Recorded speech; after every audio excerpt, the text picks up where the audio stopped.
got to be tuna because I could have it for every meal of the day.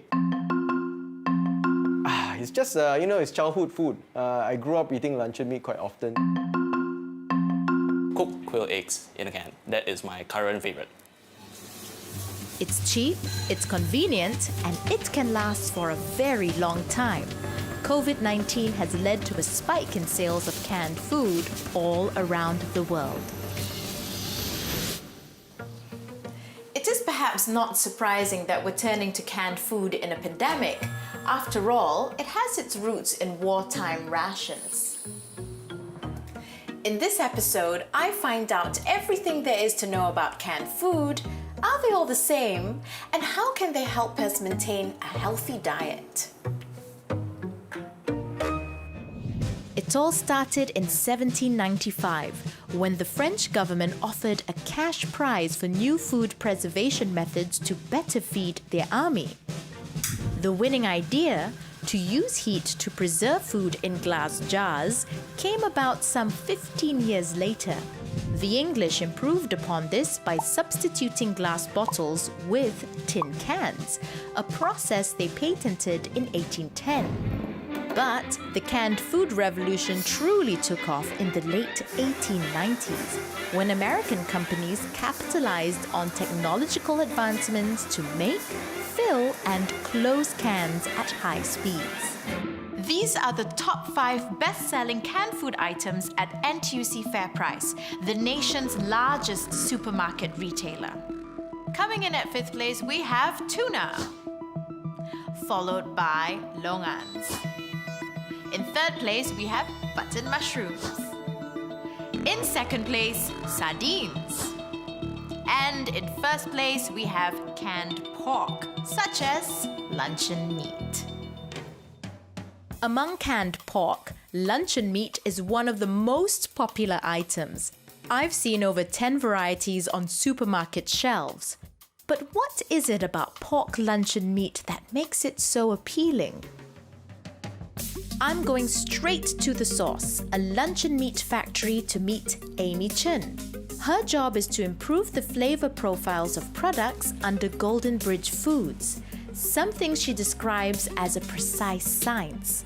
I've been told pork luncheon meat has long been their bestseller because people see it as comfort food.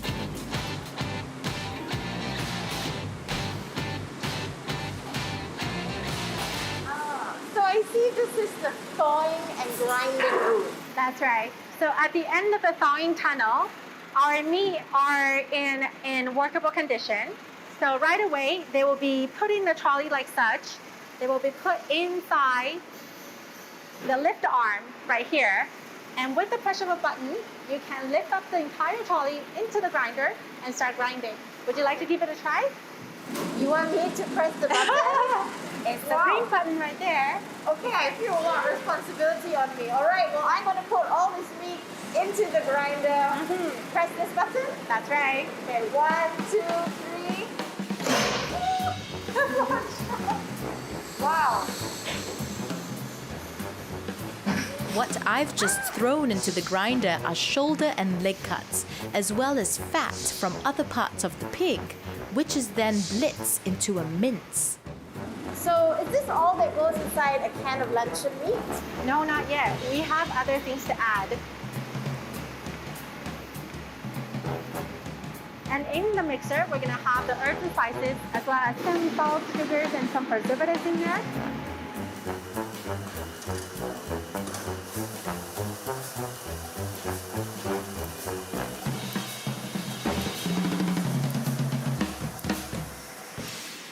After the cans are filled and sealed, now it's time for it to be cooked. It'll be cooked under high pressure for over 2.5 hours at 121 Celsius degrees. Wow. So this is the can after it's been cooked and chilled. Ah. Have a feel. Oh, it's warm. And I suppose that's because it's been cooked at 121 degrees, right? As you said. Well, at that high heat, does it kill off all the bacteria that's in this can? So killing all the bacteria is an ideal situation. However, we can never be too careful. So there are some water eliminating ingredients such as salt and sodium nitrite that we added in there. So as you can see here, the slight pinkish color is actually through the help of sodium nitrite. Yes, and I see that it's the same color as what we saw just now in the factory.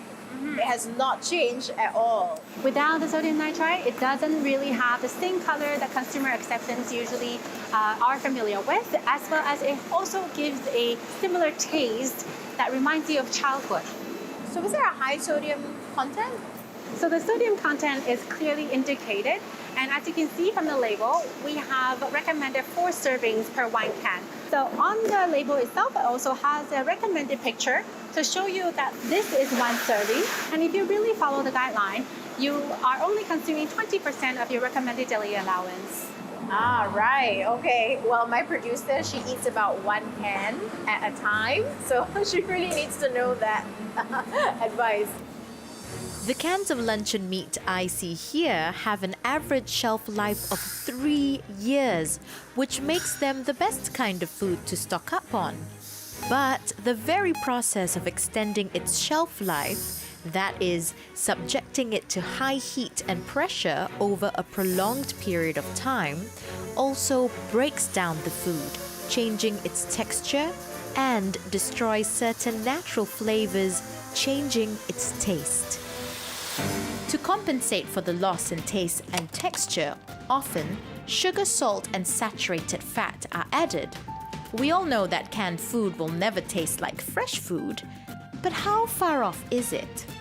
I'm getting some foodies in for a taste test. This is not something that I'll eat.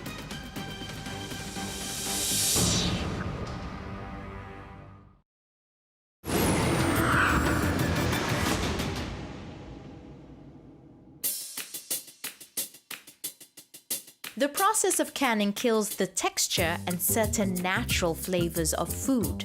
To compensate, sugar, salt, and oil are often added in large amounts. But how do these additives measure up? To find out, I've gotten a chef to prepare some dishes for a taste test with my famous foodie friends. On the menu, spaghetti sauce made with canned tomatoes versus fresh tomatoes, canned luncheon meat versus fresh luncheon meat, and canned curry chicken versus its fresh counterpart. Okay, hi guys. Come. Hi. Hi. Hello. Thank you. Come take a seat. I prepared Wow. all this food for you. Just by looking at the different dishes, can you already tell which may be canned and which may be fresh? Some, but I think the pasta one is a bit dubious. It's pretty obvious for this one, I think. Which one? Canned. Can. Okay. So this is canned. And what about Cannot. can and cannot? Let's take a look at this curry. Which one do you think is canned and fresh? Can you tell? I think this is This is canned. fresh. Oh, we have opposing opinions here. Say this is canned. I think the oil floating one is canned. And you say this is fresh. Hard to say. I'm just assuming that the, But I the mean, chef will you can remove- cook and it can become like that. Go also taste lah, it and so- we'll tell you.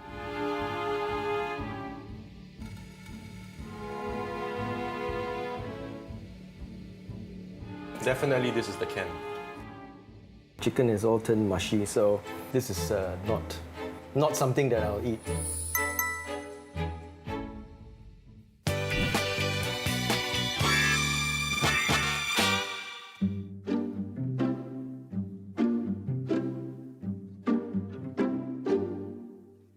The redder one is the instant or the canned version. And I actually do prefer this taste more. So did you know that the canned tomatoes has more sodium and double the amount of sugar as opposed to fresh tomatoes? Taste is more important than my calories, I guess. The canned variety, you get the proper Italian plum tomatoes, and then they are all harvested at the peak of the season. So every time you cook pasta, you know what you're getting. That very strong, robust, puree tomato taste, I absolutely don't like.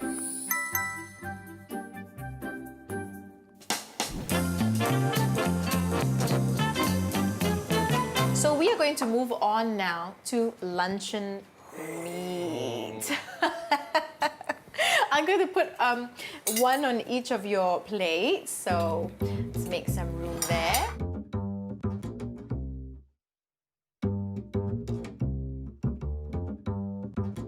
Even though this is not my favorite brand, it's still better than the fresh one. Well, you assume. You might be wrong. I might be wrong. Can. Can, all right. Hands Seth? down. Hands Can. down. This Hands one down. Hands down. Can. cannot. Unanimous. So it's a unanimous Cannot. can. All right, I hear you loud and clear. It's just a flavor, a taste, and texture that we grew up eating. You know, this is a nutritionist favorite. This is the one that foodies will eat.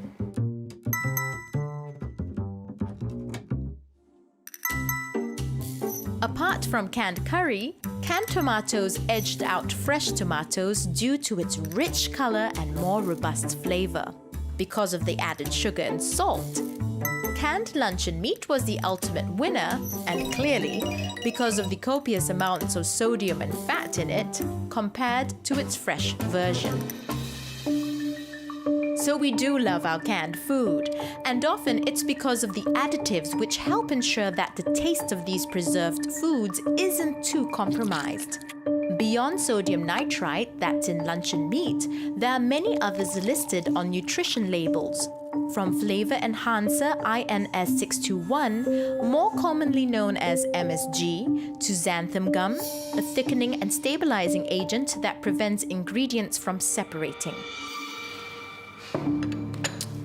Which leads me to wonder, what exactly are these ingredients and how do they affect us? To find out, I'm reaching out to Dr. Grace Tan. Dr. Tan has a special interest in gut bacteria. Gut bacteria is linked to how well our immune system performs, our mood, and even our cancer risk. And often, it's impacted by the food we eat. I have a few questions about preservatives. How do preservatives affect our gut bacteria? So it's like a balancing scale. Just imagine that this is our gut, and we have the good bacteria. We should have more good bacteria versus the bad bacteria. But when we take preservatives or when we take food like that are processed that have lots of additives in it, what happens is that the bad bacteria then get stronger or they flourish, and then you get this imbalance and result in you having more digestive issues like diarrhea, bloatedness, and it can even affect other things in your health like your appetite, your sleep, and even your mental health. And then of course it can increase your risk of chronic illnesses and cancer. Well, a lot of people eat canned food and nobody's died from it. So, is all canned food bad for us? I can't say that all preservatives are bad because things like salt, sugar, oil, they're all preservatives as well. And taken in limited quantities, they're actually okay. But there's also the ultra-processed sort of canned foods where they add in lots of chemicals and additives in there. Looking at the ingredient list, and if you see anything that has a funny name or a long chemical sounding name, then if you can avoid it, avoid it. But luncheon meat, you probably shouldn't eat more than one can every couple of months. Think of canned food as belonging on a spectrum. One end, ultra-processed, which means there are added chemicals and excess salt, sugar, and oils. They usually contain a long list of ingredients, and the end product might not look anything like its base ingredient. This would be canned foods like luncheon meat and cream soup. Things you should try and avoid. In the middle, we have items with more than one preservative added to it, such as salt and citric acid, like canned tomatoes and canned fish. And at the other end, the least processed, you have chickpeas and green beans soaked simply in water. They are described as single ingredient items and they're closest to their natural form. So we should avoid ultra-processed canned food. But even among normal canned foods, there are some that are healthier than others. Which should I pick? Just want to test you. I want you to try to arrange it, so based on what you perceive as the most healthiest to the least healthiest one.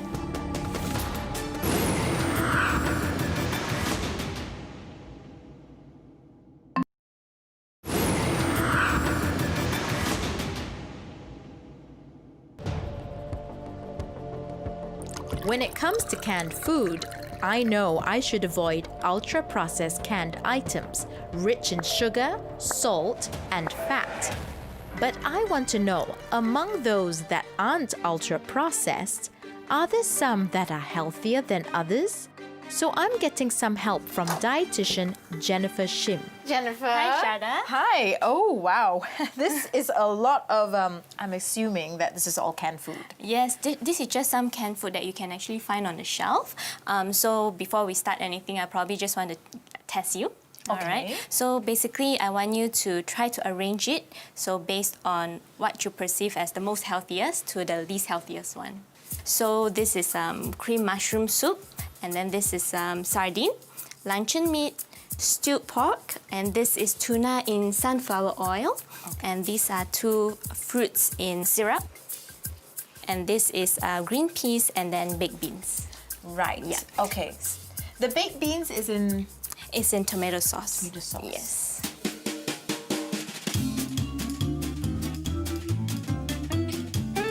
I'll go for sardines. And then stewed pork. Okay, and last but not least, the cream of mushroom soup. Actually, some of them you did it quite well, but it was actually a trick question. It was a trick question. It was. So when we compare the food item, we need to categorize them based on food group. Then we will try to compare them based on similar products. Okay. So we have our fruits over here.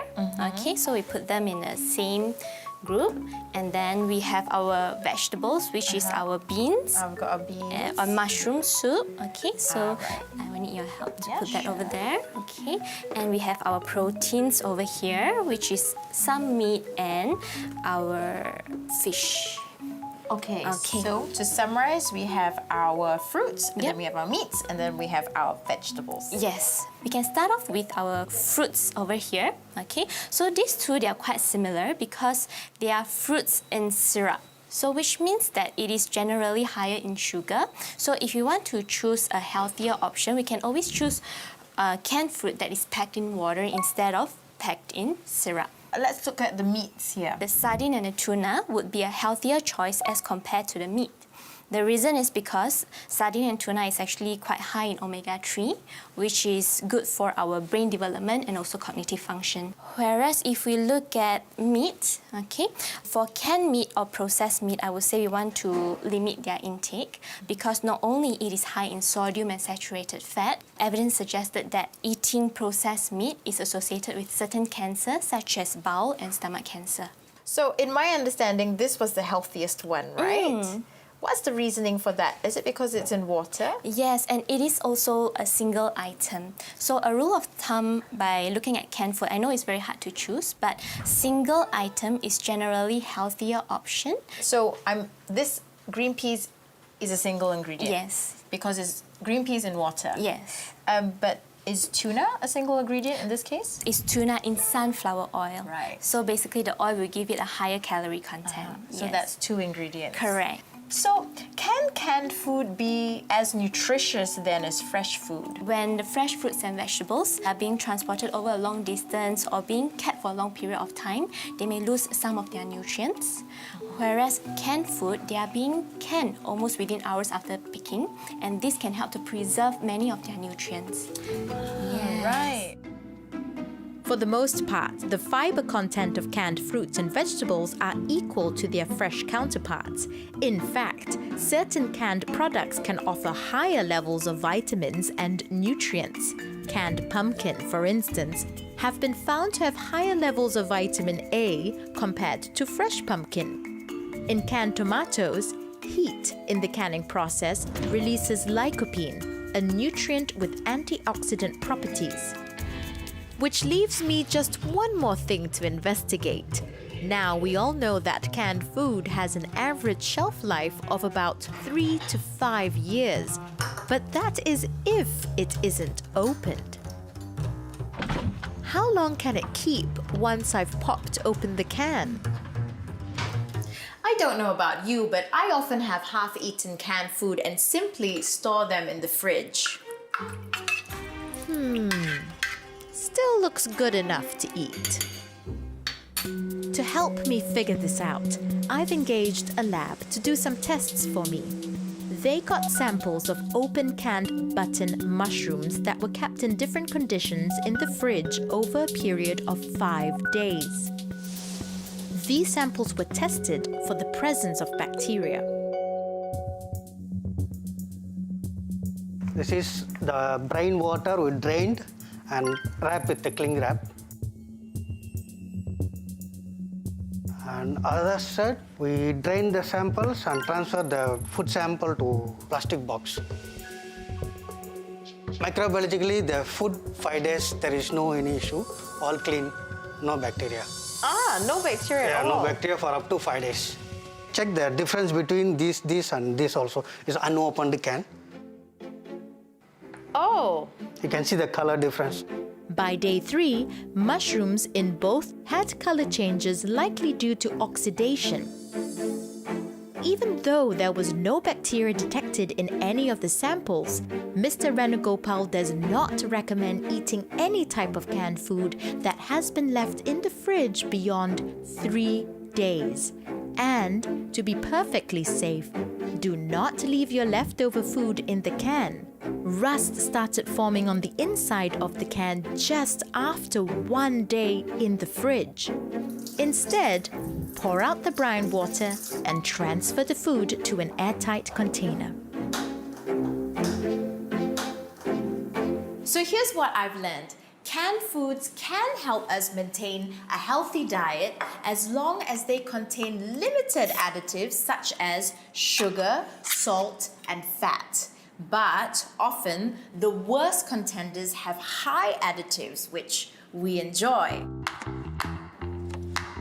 So, whether in times of crisis or as part of a convenient and affordable meal, the next time you reach for a can, you should be mindful of what exactly goes inside it and how much we consume at any one point.